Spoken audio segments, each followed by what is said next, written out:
The city of Harahan considers itself an oasis in a troubled world, a place where the quality of life is good, people feel safe, and crime is low. However, lately in Harahan, people charged with keeping residents safe and preventing crime are themselves now embroiled in a bare-knuckle brawl. And Travers Mackle has more in this WDSU Investigates report.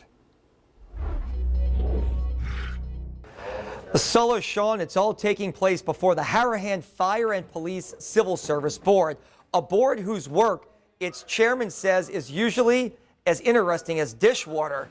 It's far from that dull these days as the allegations of wrongdoing are coming full blast.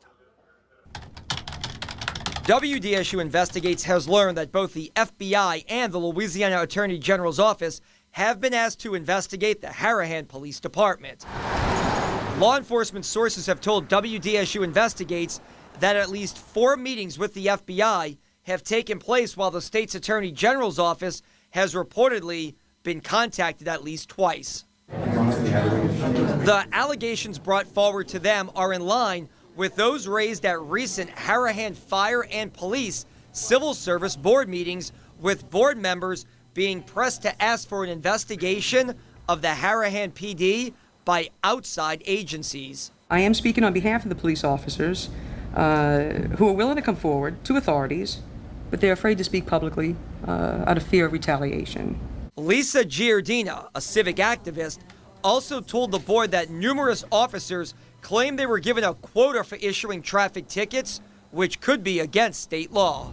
Sergeants were pressured in rank meetings to have their platoons write tickets by Chief Walker and his administration. Sergeants who spoke out or refused to enforce illegal ticket quotas were targeted by the administration. And Giardina says that leads to another concern: a high turnover rate in the department, with 7 people fired and 7 reassigned in a department with 19 street-level officers. There is a problem, and no amount of money will keep our honest and seasoned police officers if the problem is not fixed. Experienced officers know the law and will not comply with illegal orders. The seasoned officers cannot be controlled by this corrupt administration, so either they leave on their own or they're forced out by a hostile work environment. We wanted to do an on-camera interview with Harahan Police Chief Tim Walker. He declined to speak to us on the record. We also asked current Mayor Tim Baudier for an on-camera interview. He declined, saying he has seen little proof of any improprieties and he will reassess that if any proof is given.